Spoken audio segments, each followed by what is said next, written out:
स्वागत है आपका दिव्य हिमाचल टीवी में। मैं हूं दीक्षा शर्मा। शाम के 6 बज चुके हैं और प्रदेश की तमाम खबरों के साथ हम आपके समक्ष आ चुके हैं। कई लेटेस्ट अपडेट्स आज इस बुलेटिन में हम आपके साथ साझा करने वाले हैं। देखिए, विशेष तौर से कॉन्ट्रैक्ट पॉलिसी को लेकर बात करेंगे। कॉन्ट्रैक्ट पॉलिसी पर खूब घमासान मचा हुआ था और यहाँ हाई कोर्ट से भी, सुप्रीम कोर्ट से भी न जाने कितने केस हिमाचल सरकार इस मसले पर हार चुकी है। अब इसके बाद नया विकल्प सरकार की ओर से तैयार किया जा रहा है। ये किस तरह की ऑप्शन रहने वाली है, जानकारी बिल्कुल इस बुलेटिन में हम आपके साथ साझा करेंगे। इंटर डिस्ट्रिक्ट ट्रांसफर पॉलिसी पर भी आज तो नई अपडेट लेकर आए हैं, क्योंकि लंबे अरसे से इंतजार हो रहा था शिक्षकों में कि आखिरकार कब ये इंटर डिस्ट्रिक्ट ट्रांसफर पॉलिसी फिर से बहाल हो पाएगी। तो एक तरह से अनुमति इसे मिल गई है और प्रक्रिया अगली कब से शुरू की जा रही है, जानकारी हम आपको देने वाले हैं। 1 लाख नौकरियों के सवाल के जवाब में आज मुख्यमंत्री सुक्खू की ओर से क्या कुछ कहा गया है, जानकारी ये भी हम आप तक पहुंचाने वाले हैं। नेता प्रतिपक्ष जयराम ठाकुर ने कुछ एक बड़े सवाल उठाए थे। हालांकि इस मसले को लेकर आज सुबह भी खूब हंगामा हुआ, उसके बाद वॉकआउट भी आज फिर किया गया है सदन से। तो आज किस तरह के सवाल लगाए गए थे, किन सवालों पर हंगामा बरपा है, ये जानकारी हम आपको देने वाले हैं, जो कि बजट सेशन से संबंधित है। देखिए, आज विधानसभा में किस तरह का माहौल बना रहा, ये भी जानकारी हम आप तक पहुंचा देते हैं, क्योंकि आज जैसे ही सदन की कार्यवाही शुरू होने वाली थी, ठीक उससे पहले ही भाजपा विधायकों की ओर से खूब हंगामा बरपा वहां पर, और ये 10 गारंटियों को लेकर इनकी ओर से हंगामा किया गया। ये कुछ एक तख्तियां अपने साथ लेकर वहां पहुंचे थे, पोस्टर्स के साथ आए हुए थे, जिसमें 10 गारंटियों का उल्लेख किया गया था। और यहां भाजपा विधायकों की ओर से आज एक ही बात कही गई है कि कोई भी गारंटी कांग्रेस सरकार ने अभी तक अपनी पूरी नहीं की है, केवल झूठे वायदे किए गए हैं। नेता प्रतिपक्ष जयराम ठाकुर ने तो इतना भी कह दिया कि आज तक कोई भी मुख्यमंत्री ऐसा नहीं बना है जिसने सदन में इतना ज्यादा झूठ कहा हो, झूठे वायदे किए हों। जो गारंटियां दी गई थी उन्हें पूरा करने पर कोई कदम उठाया नहीं जा रहा है, नए ऐलान कर दिए गए हैं। इसके लिए बजट कहां से आएगा, इस पर कोई जवाब दिया नहीं जा रहा है। और ऐसे में न जाने कितने ऐसे वर्ग हैं जिन्हें आश्वासन इस सरकार ने दिया था सत्ता में काबिज होने से पहले, और अब एक भी वर्ग की यहां सुनी नहीं जा रही है, वो सड़कों पर धक्के खा रहे हैं। हालांकि 10 गारंटियों में सबसे बड़ा मसला जो रहा है वो रोजगार को लेकर रहा है।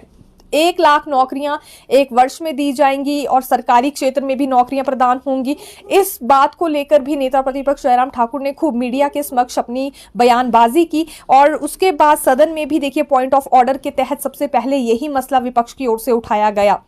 मुख्यमंत्री सुक्खू ने इसमें एक बात ये स्पष्ट कर दी कि 1 लाख रोजगार जो देने की बात कही गई है वो सभी नौकरियां सरकारी क्षेत्र में नहीं दी जाएंगी, बल्कि रोजगार के अवसर पैदा किए जाएंगे प्राइवेट क्षेत्र में भी। ये कांग्रेस ने कहा था, ये गारंटी इस तरह की थी। चुनावी घोषणा पत्र आज नेता प्रतिपक्ष जयराम ठाकुर की ओर से सदन में लाया गया था, जिस पर मुख्यमंत्री ने जवाब ये दे दिया कि चुनावी घोषणा पत्र अलग है और कांग्रेस की गारंटी अलग है, इसे मिक्स ना किया जाए। हालांकि अगर हकीकत की बात करें तो घोषणा पत्र में भी 1 लाख के करीब रोजगार देने का वायदा हुआ था 1 वर्ष में, और गारंटी में भी देखिए इसी बात का उल्लेख वहां पर किया गया था। लेकिन अब इसे अलग अलग करने की बात यहां पर मुख्यमंत्री की ओर से कही जा रही है। नेता प्रतिपक्ष जयराम ठाकुर ने एक सवाल और खड़ा किया है कि आखिरकार कितने लोगों को अभी तक नियुक्तियां दी गई है। तो संख्या इसमें पहले भी सामने आई थी, वो 750 के करीब थी जिन्हें ज्वाइनिंग मिल चुकी है। हालांकि मुख्यमंत्री की ओर से आज एक और आंकड़ा रखा गया है, एक बार फिर से वही आंकड़ा दोहराया गया है जो कि पहले भी वो कह चुके हैं कि 20,000 के करीब पद भर लिए गए हैं या फिर प्रोसेस शुरू हो चुका है इन पदों को भरने के लिए। ये जो 20,000 नौकरियां हैं ये सरकारी क्षेत्र में ही दी जा रही हैं। इसमें वो पुलिस भर्ती भी काउंट कर रहे हैं, वन मित्र भर्ती भी काउंट कर रहे हैं, यानी कि सरकारी क्षेत्र में फिर भले ही चाहे वो अस्थायी तौर पर नौकरियां दी जा रही हो, लेकिन काउंट इसमें मुख्यमंत्री सुक्खू की ओर से इन भर्तियों को भी किया जा रहा है। अब इस बात से एक तरह से विपक्ष संतुष्ट नजर नहीं आया, तो उन्होंने सदन के भीतर भी नारेबाजी की थी। और जब यहाँ चुनावी घोषणा पत्र को और गारंटी को अलग अलग रखने की बात मुख्यमंत्री सुक्खू की ओर से कही गई, तो इस पर भी कई तरह की टिप्पणियां विपक्षी नेताओं की ओर से की गई।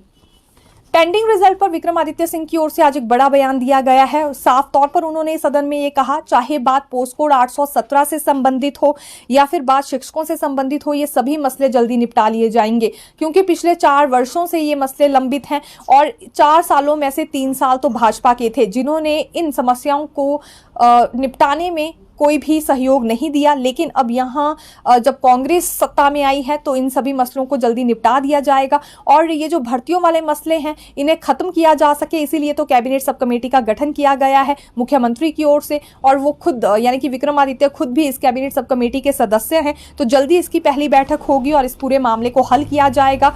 कैसे उन पोस्ट कोड्स में रिजल्ट घोषित करना है जिन पर एफआईआर दर्ज है, इस बात पर सोच विचार किया जा रहा है। इसलिए युवाओं को भी धैर्य रखने के लिए मंत्री विक्रमादित्य सिंह की ओर से कहा गया है। एक तरह से हिदायत उन्होंने युवाओं को दी है कि थोड़ा सा धैर्य रखें, क्योंकि कैबिनेट सब कमेटी का गठन कर लिया है, तो अब जल्दी ही पहली बैठक बुला ली जाएगी और फिर कोई ना कोई डिसीजन निकलकर सामने आएगा।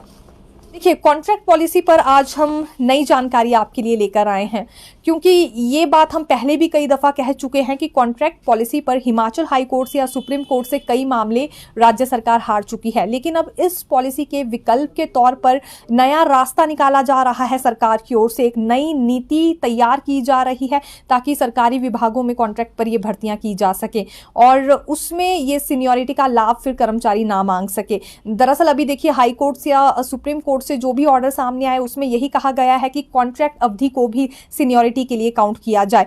तो कर्मचारियों की तो जीत हो रही है, लेकिन सरकार को हार का मुंह देखना पड़ रहा है। इसलिए अब यहां विकल्प ही कुछ और ढूंढा जाए, इस बात पर सोच विचार सरकार की ओर से हो रहा है। इसके लिए मुख्य सचिव की अध्यक्षता में एक ग्रुप ऑफ सेक्रेटरीज कमेटी बनाई गई है। इसमें वित्त, विधि विभाग और कार्मिक विभाग के सचिव शामिल होंगे। इतना ही नहीं, कार्मिक विभाग के सचिव को तो ये भी कह दिया गया है कि वो गुजरात मॉडल पूरा स्टडी कर ले, वहां पर भर्तियों को लेकर किस तरह के रूल्स रहते हैं, यानी कि कॉन्ट्रैक्ट पॉलिसी वहां की आखिरकार किस तरह की है।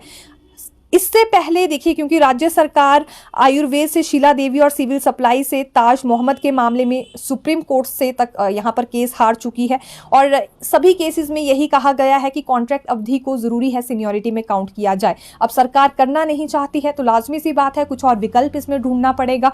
तो अब नई नीति यहाँ पर अपनाई जाएगी। गुजरात मॉडल को स्टडी करने के लिए कह दिया गया है। एक संकेत यहाँ से मिल गया है, गुजरात में जिस तरह की व्यवस्था है भर्तियों को लेकर, शायद वैसी अब हिमाचल प्रदेश में अपनाई जाएगी कॉन्ट्रैक्ट पॉलिसी के मैटर में, ये अब हम कह सकते हैं। इंटर डिस्ट्रिक्ट ट्रांसफर पॉलिसी पर आना चाहेंगे, बहाल कर दी गई है। पूर्व जयराम सरकार में क्योंकि जेबीटी एंड सीएनबी के लिए जो संशोधन हुआ था उस पर रोक यहां कांग्रेस सरकार ने लगा दी थी, जिसके बाद से लेकर ये इंटर डिस्ट्रिक्ट ट्रांसफर पॉलिसी बहाल ही नहीं हो पा रही थी। लेकिन अब ये ट्रांसफर बहाल कर दी गई है। हालांकि पिछली कैबिनेट में ये मैटर जब भेजा गया तो इस पर कोई चर्चा हुई नहीं, लेकिन अब सरकार की ओर से अनुमति मिल गई है और अनुमति मिलने के बाद शिक्षा सचिव राकेश कंवर ने इंटर डिस्ट्रिक्ट ट्रांसफर की वर्तमान पॉलिसी को बहाल कर दिया है। तो शिक्षकों के लिए एक राहत भरी खबर हम कहना चाहेंगे। एसएमसी शिक्षकों को लेकर आज भाजपा प्रवक्ता चेतन ब्राक्टा की ओर से भी स्टेटमेंट सामने आई है, जिसमें चेतन ब्राक्टा का ये कहना है कि लगभग 25 से 30 दिन होने वाले हैं इनके पेन डाउन स्ट्राइक को, लेकिन अभी तक कोई फैसला सरकार ने नहीं लिया रेगुलर पॉलिसी के लिए।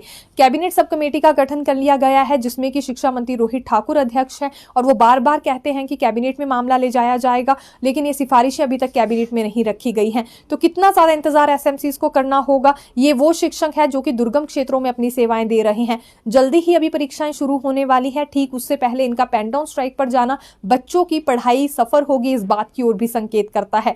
अभी 2555 के करीब एसएमसीज हैं, ये परिवार समेत सड़कों पर उतर गए हैं और अब तब तक अपनी पेन डाउन स्ट्राइक वापस नहीं लेंगे जब तक रेगुलर पॉलिसी इनके लिए नहीं बन जाती। ये भी इनकी ओर से चेतावनी दी गई है।